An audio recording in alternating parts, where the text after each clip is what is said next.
Hello guys, welcome back to our channel Fantasy World. இன்னைக்கு வீடியோல என்ன பார்க்க போறோம் அப்படினா குரோக்கோ நோ பாஸ்கெட்பாலோட சீசன் 2 எபிசோட் 15 க்கான எக்ஸ்பிளனேஷன் தான். ஆல்ரெடி போன எபிசோட் எண்டிங்ல தான் குரோக்கோ வந்து ரொம்பவே ஃபீல் பண்ணிக்கிட்டு வெளிய உட்கார்ந்திருப்பான். இப்போ டைம் அவுட் முடிச்சிட்டு சைலண்ட் டீம் உள்ள போறாங்க. நேரா காகமிய மனசுக்குள்ளே நினைக்கிறேன். குரோக்கோ இதுவரை எக்கச்சக்க வாட்டி என்னைய காப்பாத்தி இருக்கான். சோ என்னையுமே நீ நம்பு, ஆனா ரொம்ப எக்ஸ்பெக்ட் பண்ணிராத. அவன் திரும்ப ரிட்டர்ன் உள்ள வரும்போது ஸ்கோர் வந்துட்டு ரொம்பவே அதிகமா மட்டும் ஆயிர கூடாது. அவங்கள விட பாயிண்ட் ரொம்ப பின்தங்கி போயிட்டோம்னா அது ரொம்பவே கஷ்டம் தான். இந்த வாட்டி நான் அவமினைய தோக்கடிக்கணும்ன்றத பத்தில யோசிக்க கூடாது. நான் ஃபர்ஸ்ட் குரோக்கோவை சேவ் பண்ணனும் அப்படினு சொல்லிட்டு தான் காகமி நினைக்கிறேன். இப்போ பால இசுகி தான் கொண்டு வந்து அப்படியே காகமி கிட்ட தரான். காகமிக்கு நேரா அவமினே தான் நின்னுகிட்டு இருக்கான். ஆனா காகமி வந்துட்டு அவனை கிராஸ் பண்ணி போகாம அப்படியே கியோசி கிட்ட பால கொடுத்துறான். கியோசி அப்படியே இசுகி கிட்ட பால தர மாதிரி வாக்கமாட்சோ ஏமாத்திட்டு அவனே போய் ஷூட் பண்ணிடுறான். இப்போ பால் அவமினே கிட்ட இருக்குது. காகமி டிஃபெண்ட் பண்ண நின்னுகிட்டு இருக்கான். அப்போ காகமி வந்துட்டு அவமினே கையில இருந்து பால டக்குன்னு புடுங்க போயிடுறான். ஆனா அவமினே வந்துட்டு அதை டாஜ் பண்ணி கரெக்டா பால் இந்த பக்கம் கொண்டு வந்து அவனை கிராஸ் பண்ணிட்டு வந்துடுறான். அப்பதான் ரீகோ வந்துட்டு அவளோட அப்பா சொன்ன ஒரு விஷயத்தை நினைச்சு பாக்குறா. அவர் வந்துட்டு சொல்லிருப்பாரு, நான் ஏற்கனவே சொன்னேன் தெரியுமா, ஃப்ரெண்ட்ஷிப்ன்றது மட்டுமே டீம் ஒர்க் கிடையாதுன்னு சொல்லிட்டு. அது எஸ்பெஷலி இந்த குரோக்கோ காகமி ரெண்டு பேருக்குமே பொருத்தமா இருக்கும். அவனோட ரைவல்ஸ் வந்துட்டு ஜெனரேஷன் ஆஃப் மிராக்கிள்ல இருக்க எல்லா பிளேயர்ஸும் தான். இப்போதைக்கு அவனால ஒன்னொன்னு அவங்களுக்கு அகைன்ஸ்டா நிக்க முடியாதுதான். அது எதுக்கு அப்படின்னா அவன் குரோக்கோவே ரொம்ப டிபெண்ட் பண்ணி இருக்கிறான். அவன் மனசுக்குள்ள ஏதோ ஒரு மூலையில குரோக்கோ இருக்கான், நமக்கு அவன் நம்மள பாத்துக்கிடுவான், அவன் நமக்கு ஹெல்ப் பண்ணுவான் அப்படின்னு சொல்லிட்டு அவன் மைண்ட்ல இருக்குது. அதுதான் காகமியோட உண்மையான ஸ்ட்ரென்த்தே மறைச்சு வச்சிருக்குது. குரோக்கோ அவன் கூடயே இருக்கிற வரை காகமி ஒரு இன்கம்ப்ளீட்டா தான் இருப்பான். ஆனா அவன் அவனோட ஃபுல் ஸ்ட்ரென்த் யூஸ் பண்ணா அப்படின்னா அவன் கண்டிப்பா ஜெனரேஷன் ஆஃப் மிராக்கிள்க்கு அகைன்ஸ்டா இருப்பான் அப்படின்னு சொல்லியிருப்பாரு. அதே மாதிரி காகமி வந்துட்டு இப்ப அப்படியே ஜம்ப் பண்றான். அவமினே ஷூட் பண்றப்ப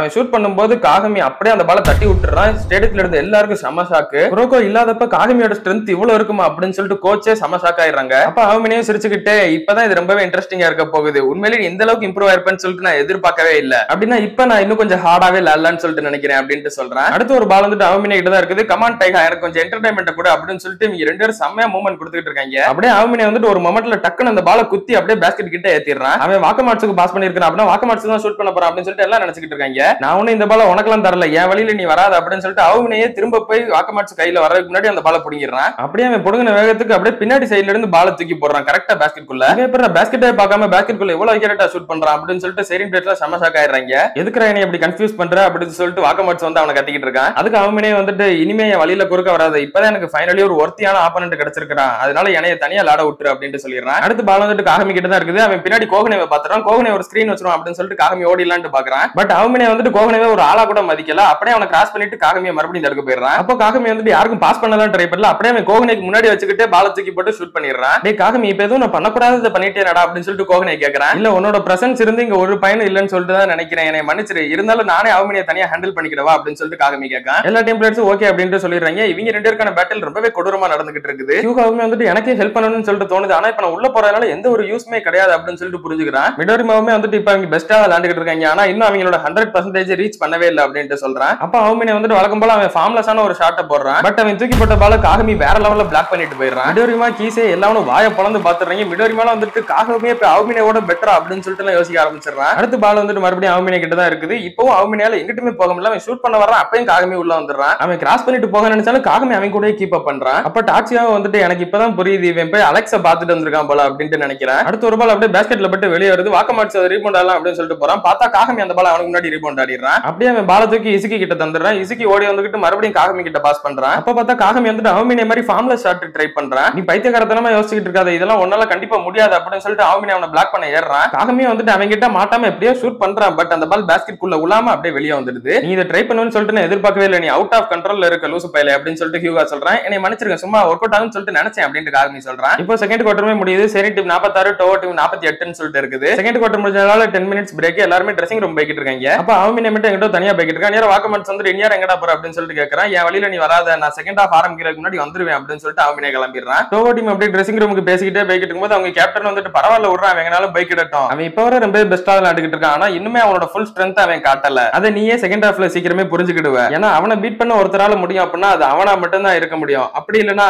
ஜஸ்ட் ஆப்போசிட்டா கூட இருக்கலாம் அப்படின்னு சொல்லிட்டு இமேசி சொல்றான். அப்ப மோமோயுமே வந்துட்டு ஆமா நீங்க சொல்றது கரெக்ட் தான், ஃபைனலி அவமினே வந்துட்டு அவனுக்கு ஈக்குவலா விளையாடக்கூடிய ஒரு பிளேயரை கண்டுபிடிச்சிட்டான், எனக்கு தெரிஞ்சவரை இப்ப அவமினே உள்ளுக்குள்ளேயே ரொம்ப சந்தோஷமா இருப்பான் அப்படின்ட்டு சொல்றா. அவமினே அதுக்கேற்ற மாதிரி வெளியே சிரிச்சுக்கிட்டு தான் இருக்கிறான். இன்னொரு பக்கம் வெளியே குரோக்கோ மட்டும் தனியா நின்னுகிட்டு இருக்கிறான். அப்போ காகமி அவனோட சட்டையை அப்படியே தூக்கி போட்டுட்டு இருந்தா இதை மொத போட அப்புறம் சளி பிடிச்சுக்க போகுது, செகண்ட் ஹாஃப் சீக்கிரமே ஸ்டார்ட் ஆக போகுது, வா போவோம் அப்படின்ட்டு சொல்றான். குரோக்கோமே வந்துட்டு சரி நான் வரேன் அப்படின்னு சொல்லிட்டு அவன் ட்ரெஸ் மாட்டிக்கிட்டு இருக்கான். நேரா காகமி வந்துட்டு நீ இப்ப என்ன யோசிச்சுக்கிட்டு இருக்க அப்படின்னு சொல்லிட்டு கேக்குறான். அப்ப குரோக்கோ வந்துட்டு உனக்கு பேஸ்கெட் பால்னா பிடிக்குமா காகமி அப்படின்னு சொல்லிட்டு கேக்குறான். நான் ஒன்னும் ரொம்ப அதிகமாலாம் யோசிக்கல, நான் ஜஸ்ட் இந்த கேமை எப்பெல்லாம் வின் பண்ணணும்னு சொல்லிட்டு மட்டும் தான் யோசிச்சுட்டு இருக்கேன். மோமோய்க்கு நான் பண்ணி கொடுத்த ப்ராமிஸ் எப்படியா காப்பாத்தணும்னு சொல்லிட்டு நினைக்கிறேன். உண்மை என்ன அப்படின்னா அவமினையை நான் பழைய மாதிரி பாக்கணும்னு சொல்லிட்டு நினைக்கிறேன். அவமினை விளையாடுறப்ப எப்பவுமே சிரிச்சுக்கிட்டு சந்தோஷம் சந்தோஷமா விளையாடுவான். அவன மாதிரி பாஸ்கெட் பால யாராலையும் லவ் பண்ணவே முடியாது. அவன் மறுபடியும் சிரிச்சுக்கிட்டே விளையாடுறத நான் பார்க்கணும்னு சொல்லிட்டு ஆசைப்பட்டேன். அது ஒருவேளை நம்ம ஜெயிச்சா நடக்குமோ அப்படின்னு சொல்லிட்டு நினைச்சேன் அப்படின்ட்டு குரோக்கோ சொல்றான். அப்ப காகமியுமே வந்துட்டு யாருக்கு தெரியும், ஒருவேளை நம்ம வின் பண்ணா அவன் கொஞ்சம் சேஞ்ச் ஆகலாம், ஆனா நம்ம தோத்துட்டோம் அப்படின்னா கண்டிப்பா அவன் சேஞ்ச் ஆக மாட்டான். இப்போதைக்கு நம்மளால பண்ண முடிய வேண்டிய ஒரே ஒரு விஷயம், வின் பண்றதுக்காக எவ்வளவு கஷ்டப்பட்டு விளையாட முடியுமோ அவ்வளவு கஷ்டப்பட்டு விளையாடணும் அப்படின்னு சொல்லிட்டு போறாங்க காகமி. இப்ப செகண்ட் ஹாஃப்மே ஸ்டார்ட் ஆக போகுது. அவமினி உள்ள வரும்போதே ஒரு ஸ்மைலோடயே வர்றான். இன்னொரு பக்கம் சைரன் டீமை பார்த்துட்டு எல்லாரும் ஷாக் ஆகுறாங்க. என்னடான்னு பார்த்தா குரோக்கோ மறுபடியும் உள்ள வந்திருக்கான். இப்ப பால் வந்து டீம் யோசிக்கிட்டு தான் இருக்குது. அவன் வந்துட்டு பால் அவமினி கிட்ட பாஸ் பண்றான். அப்ப அவமினி வந்துட்டு காகமியை டக்குன்னு கிராஸ் பண்ணிட்டு போயிடுறான். காகமியால அதுக்கு ரியாக்ட் பண்ணவே முடியல. அவமினே ஃபுல் ஸ்ட்ரென்த்ல தான் விளையாண்டுட்டு இருக்கான்னு சொல்லிட்டு நினைச்சேன். ஆனா இன்னுமே அவனால ஃபாஸ்டா மூவ் பண்ண முடியுமா அப்படின்னு சொல்லிட்டு காகமிக்கு இன்னும் ஷாக்கு.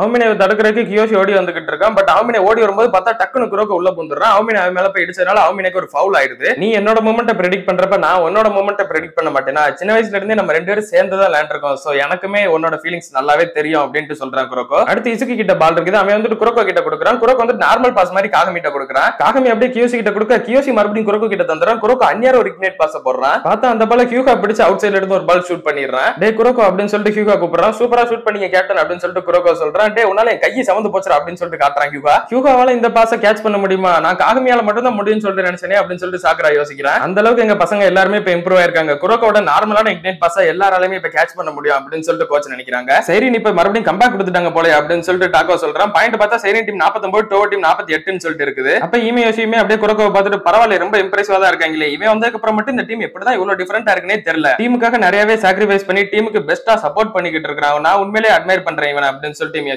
நினைக்கிறேன். நீங்க உங்களோட பெஸ்ட்டை கொடுத்துட்டீங்கன்றதுனால நீங்க ஒண்ணு வின் பண்ண போறதெல்லாம் கிடையாது அப்படின்னு சொல்லிட்டு அவன் ஈஸியா பார்த்து சொல்றான். அப்ப டோவோ டீமோட கோச்சுமே வந்துட்டு இதுவரை எல்லாமே நம்ம பிளான் பண்ண மாதிரி தான் போய்கிட்டு இருக்குது, இவெல்லாம் திரும்ப உள்ள வந்தது நினைச்சா எனக்கே ரொம்ப அசிங்கமா தான் இருக்குது, ஆனா அவனை நம்ம கண்ட்ரோல்லயே வச்சுக்கிடணும் அப்படின்னு சொல்றாரு. என்னை மன்னிச்சிரு டெட்சோ அப்படின்னு சொல்லிட்டு மோமோய் மனசுக்குள்ளே நினைக்கிறா. அப்ப ஈமேசி வந்துட்டு சடனா ஷூட் பண்ற மாதிரி வந்துடும். அதனால இசுகி வந்துட்டு அப்படியே ஜம்ப் பண்ணிடுறான். பார்த்தா அவன் ஷூட் பண்ணல, ஃபேக் காட்டி இருக்கான். அப்படியே கீழே கூடிய அவன் பால வாக்கமாட்சு கிட்ட பாஸ் பண்ணிடுறான். அந்த பால டக்குன்னு வாக்கமாட்சு கியோசி வரதுக்குள்ளேயே ஷூட் பண்ணிட்டு போயிடுறான். சோ இப்போதைக்கு டோவோ டீம் ஒரு பாயிண்ட் லீடிங் போயிடுறாங்க. இசுகியுமே சம கடுப்போட இருக்கிறான். ஹியூகா வந்துட்டு பரவாயில்ல விடு இசுகி, நம்ம தான் இப்ப இந்த கேமை கண்ட்ரோல்ல வச்சிருக்கோம் அப்படின்ட்டு சொல்றான். அப்ப இசுகி தான் மறுபடியும் பால கொண்டு வந்துகிட்டு இருக்கான். அந்நேரம் பார்த்தா சைரன் டீம் பிளேயர்ஸ் எல்லாருக்கும் சமசாக்கு கோச்சை அப்படியே திடீர்னு எந்திரிச்சிடுறாங்க. ஆக்சுவலி நாங்க தான் இந்த கேமே கண்ட்ரோல் வச்சிருக்கோம், நீங்க எங்களை ரொம்பவே அண்டர் எஸ்டிமேட் பண்ணிட்டீங்க அப்படின்னு சொல்லிட்டு ஈமியோசி சொல்றான். அப்ப பார்த்தா ஈமியோசி தான் வந்துட்டு குரோக்கோக்கு அகைன்ஸ்டா நின்னுகிட்டு இருக்கான் டிஃபெண்ட் பண்ற மாதிரி. சில விஷயத்தை எல்லாம் கண்ணாடிக்கு பின்னாடி இருந்து மட்டும் தான் பார்க்கவே முடியும் அப்படின்னு சொல்லிட்டு ஈமியோசி சொல்றான். யாரும் அப்படியே மோமோயை காட்டுறாங்க. அப்படியே கட் பண்ணி இந்த ஒரு எபிசோடையுமே முடிக்கிறாங்க. ஈமியோசி எதுக்கு இப்ப குரோக்கோக்கு அகைன்ஸ்டா வந்து நின்று இருக்கிறான், சோ ஈமியோசி அடுத்து என்ன பண்ண போறான் அப்படின்றத அடுத்தடுத்த எபிசோட்ல தான் நம்ம பார்க்கணும். ஆனா இப்போதைக்கு குரோக்கோ வந்துட்டு ஏதோ ஒரு டேஞ்சர்ல இருக்கிறான். அதுல இருந்து எப்படி ஓவர் கம் பண்ணி வருவானா இல்லன்றதை நம்ம அடுத்த எபிசோட்ல பார்க்கலாம். அதெல்லாம் நீங்க தொடர்ந்து பார்க்கணும்னு நினைச்சீங்க அப்படின்னா மறக்காம நம்ம சேனலை சப்ஸ்கிரைப் பண்ணி சப்போர்ட் பண்ணுங்க. அப்படி இந்த எபிசோட் பிடிச்சிருந்தா மறக்காம ஒரு லைக்கையும் போட்டு போயிருங்க. நான் உங்களை இன்னொரு நல்ல வீடியோல மீட் பண்றேன். Bye guys.